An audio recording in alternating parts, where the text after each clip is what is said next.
Broadcasting from New York City to the world, it's the G-Man Interviews.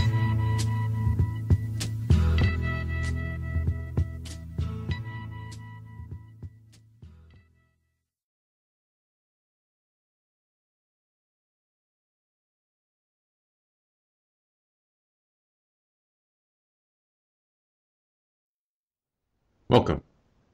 Leonie Haimson is Executive Director of Class Size Matters, a nonprofit parent advocacy group working for smaller class sizes in New York City and the nation as a whole. The New York Times has called her the city's leading proponent of smaller classes. She was a public school parent for 15 years and is now a board member of the Network for Public Education, the national organization started by Diane Ravitch in 2013. Recently, she spearheaded the battle against states and districts disclosing personal student information to for-profit vendors without parental consent to a corporation called InBloom Inc. She writes for the New York City Public School Parent blog, where she broke the story of the flawed pineapple passage and questions on the 2012 New York State exams. Her articles and opinion pieces have been published in Education Week, the New York Times, the New York Daily News, InsideSchools, In These Times, the Washington Post Answer Sheet, Gothamschools, Schoolbook, Gotham Gazette, Huffington Post, The Nation, and others. She is a graduate of Harvard University, worked as a parent advocate at the Educational Priorities Panel, and started Class Size Matters in 2000. She regularly speaks before parent, community, and governmental groups and has appeared on CNN, MSNBC, CNBC, New York One, Fox News, Al Jazeera, Democracy Now!, and numerous national radio shows. In 2007, she received the John Dewey Award from the United Federation of Teachers. In 2009, she was named as one of New York City's family heroes by New York City Family Magazine. And in 2013, she was honored as an extraordinary advocate for our children by Advocates for Justice. In 2014, she received the Parent Voice Award from the Parents Across America, primarily for her work on defending student privacy and helping to defeat InBloom Inc.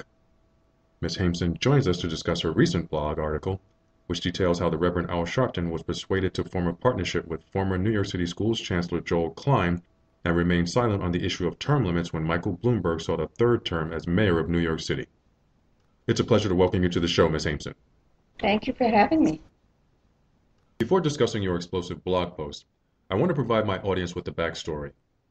In March of 2009, the New York Daily News published an article by columnist Juan Gonzalez, which stated the following. The Reverend Al Sharpton and Schools Chancellor Joel Klein stunned the education world last June when they joined forces to reform the nation's public schools. They called their ambitious venture the Education Equality Project, and they vowed in a Washington press conference to lead a campaign to close the decades-old achievement gap between white and black students.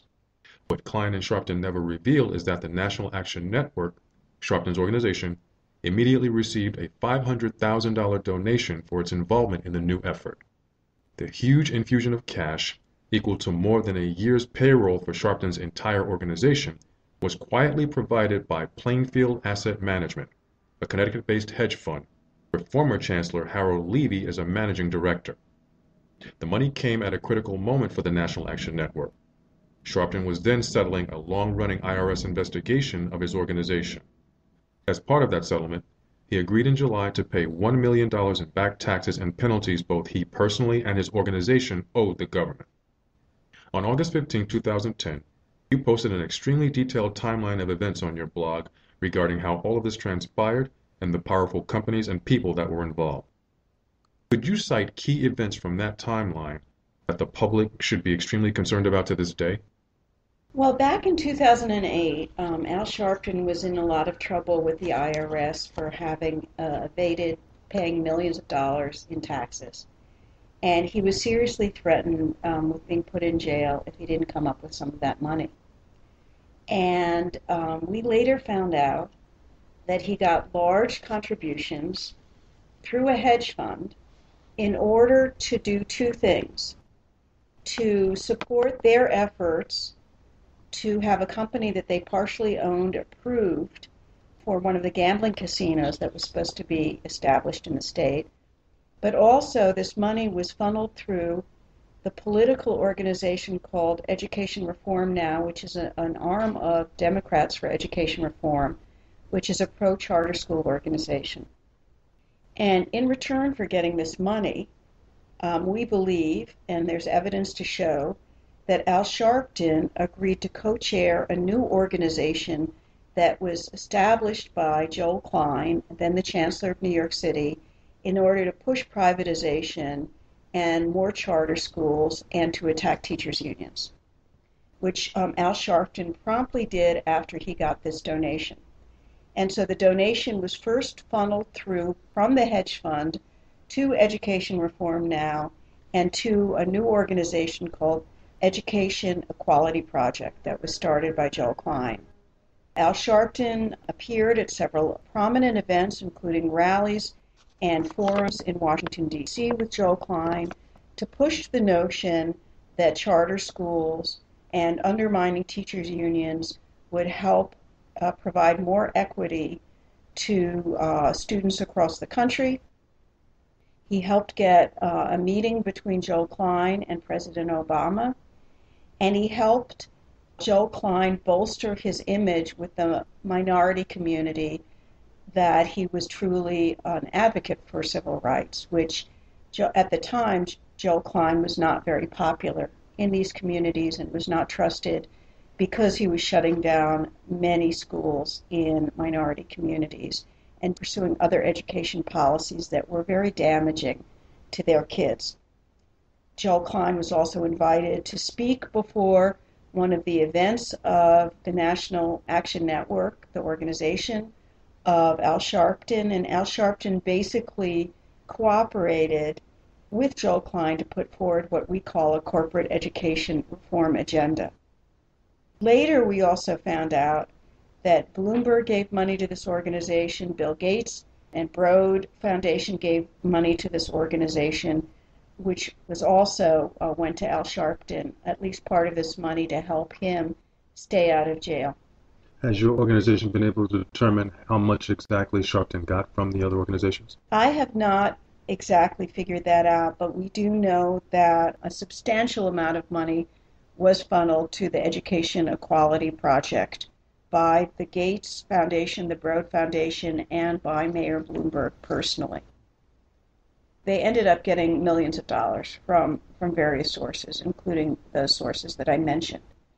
What we also found out later was that Bloomberg gave personal donations to the organization right before he announced that he was going to overturn term limits, which allowed him to run for a third term.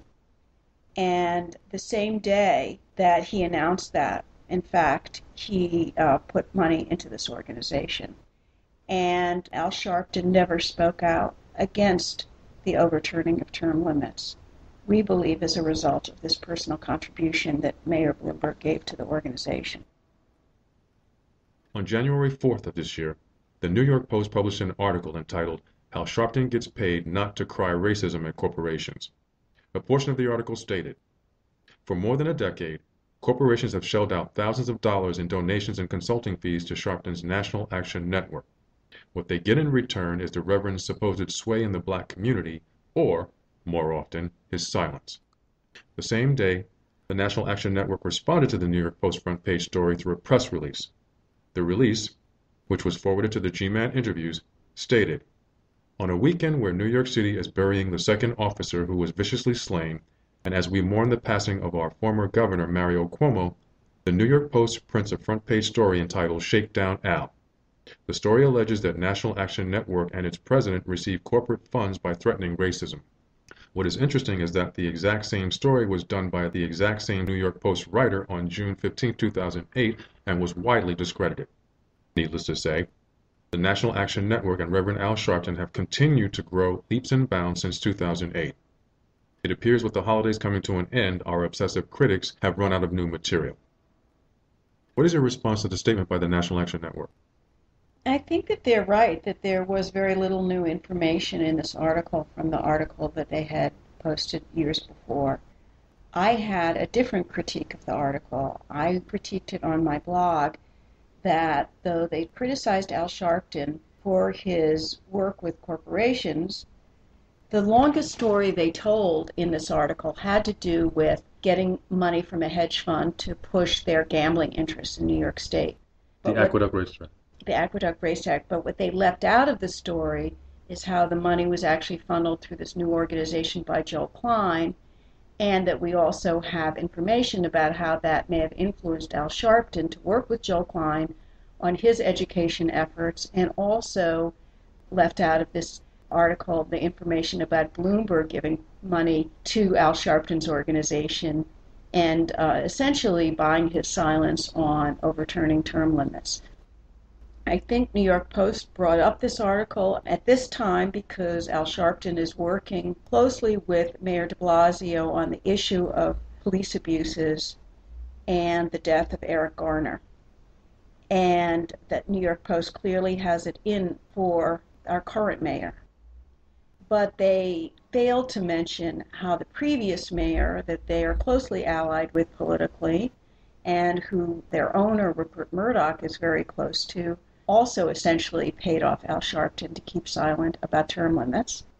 Joe Klein, who worked very closely with Al Sharpton in this education group that Joe Klein started called the Education Equality Project, and in fact Al Sharpton became its co-chair for several years, now works for Rupert Murdoch, the owner of the New York Post, in his education division called Amplify.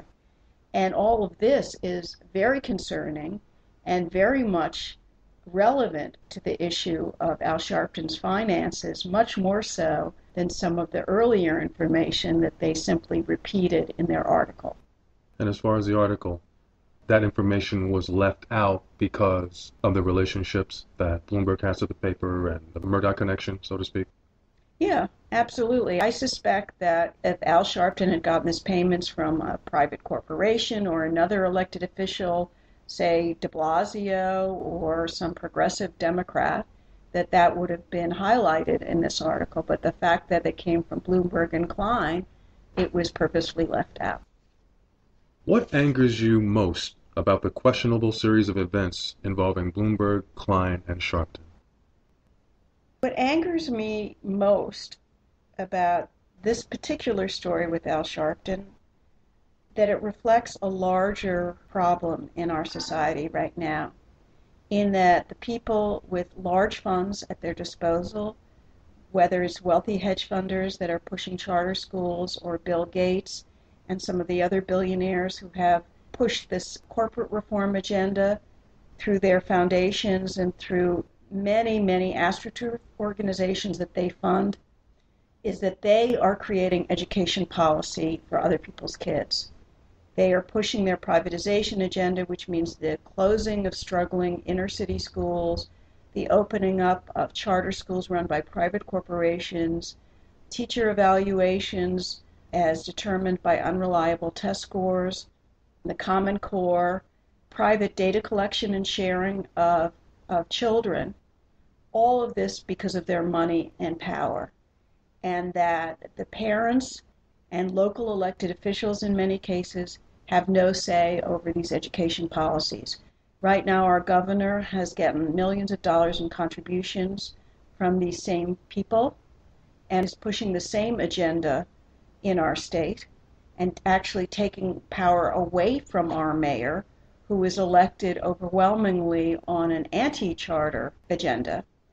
Mayor de Blasio was elected overwhelmingly by saying he was going to focus on improving public schools and not giving free rein to the expansion of charter schools, including free space in our public schools, where in many cases our public school kids are getting squeezed out with fewer resources and less space. And then the governor came in and took that power away from him and said, from now on, any new charter that wants to expand or get cited in New York City will get free space on demand, paid for by the city. The governor is pushing many other policies that are very unpopular among public school parents and teachers, and I believe is doing this because of legal corruption, which means he is being influenced by the big money contributions of hedge funders and other people who do not send their kids to New York City public schools by and large, but who are essentially instructing the governor and the other elected officials who they've made big contributions to what kind of policies to impose on our kids.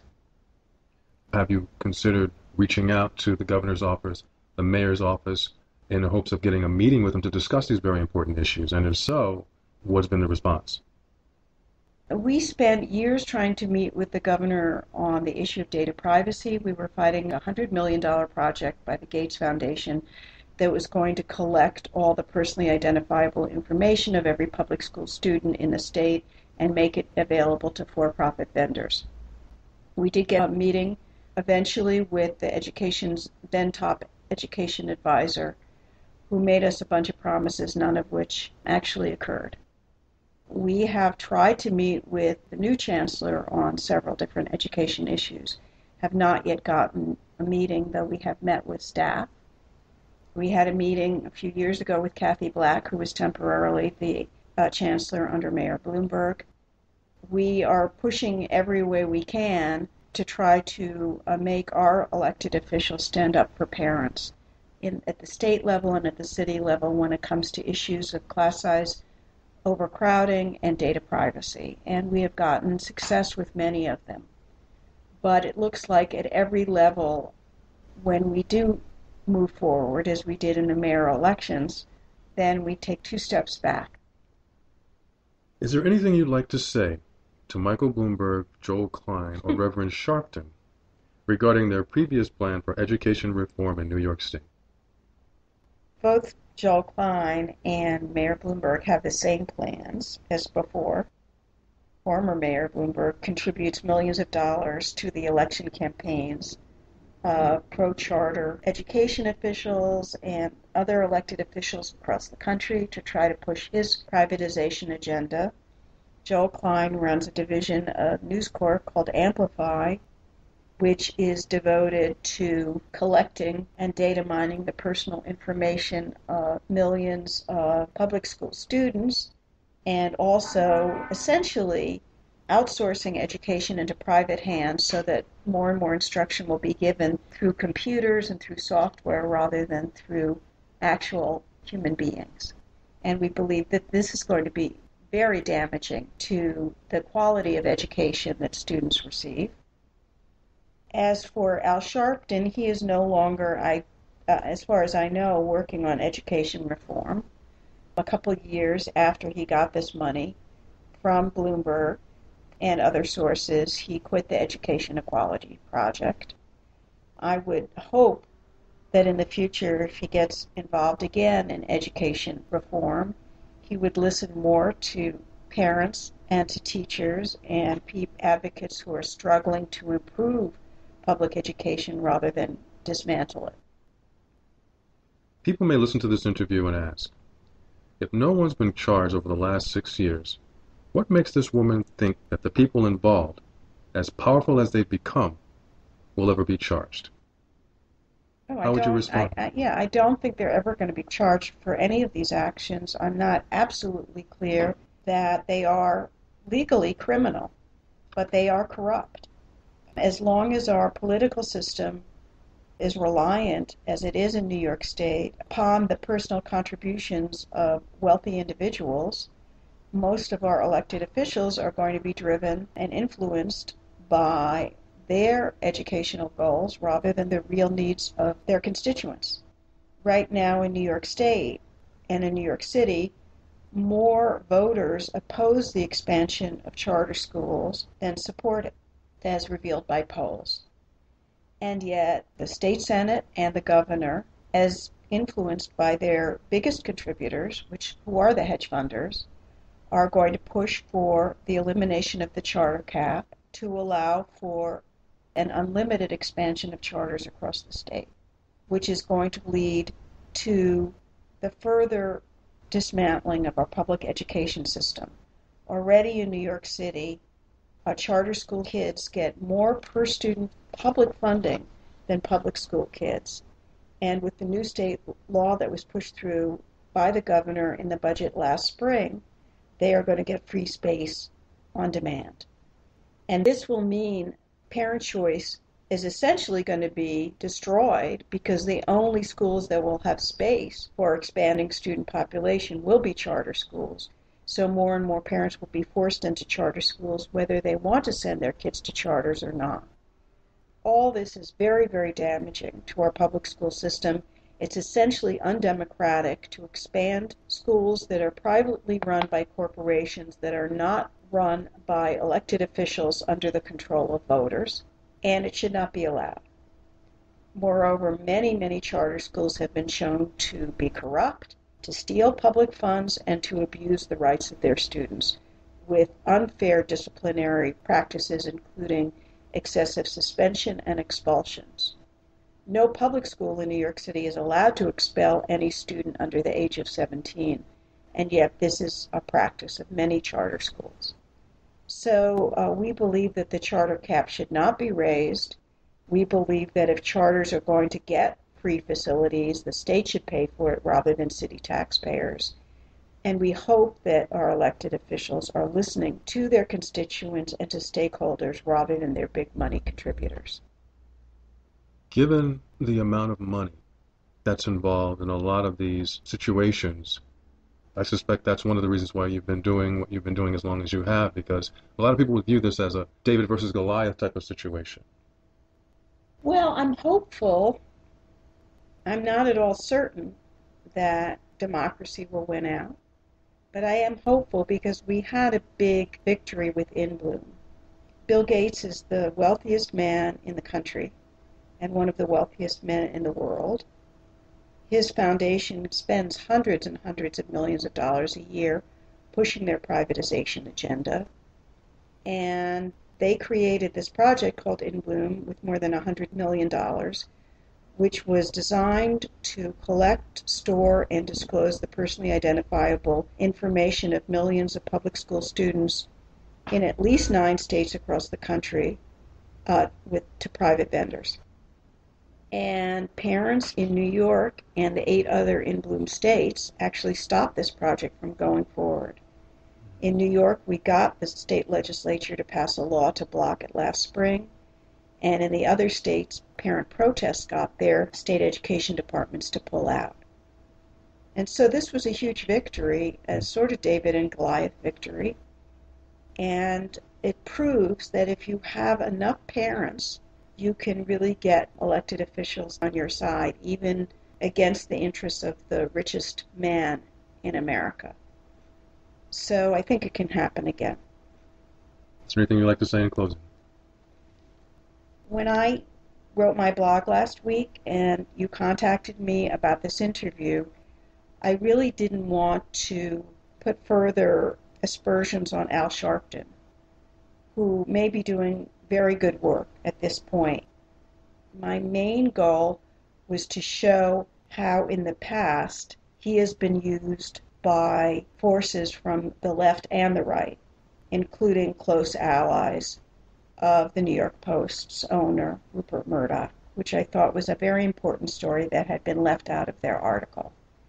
I do believe that Al Sharpton does good work in many areas, but I also believe that in the past he has been persuaded to work against the interests of the civil rights community because of financial reasons and his owing of taxes. And so I think we need to be skeptical of lots of different groups when there's very little financial transparency. And I hope that the listeners to this show will keep close attention on not just Al Sharpton, but our current elected officials and how they are being influenced by big money to work against the interests of the public. Again, it's been a pleasure having you on the show, Ms. Haimson. Thank you. Thank you for inviting me.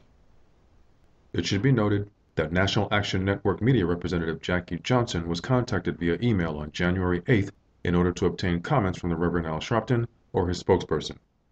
No one from the organization responded to the request. The G-Man interviews will also continue to contact the offices of Michael Bloomberg and Joel Klein to obtain statements about the information presented in this episode. If responses are provided, they will be presented in a follow-up episode. I'm the G-Man, and until next time, stay cool, stay safe, and stay informed.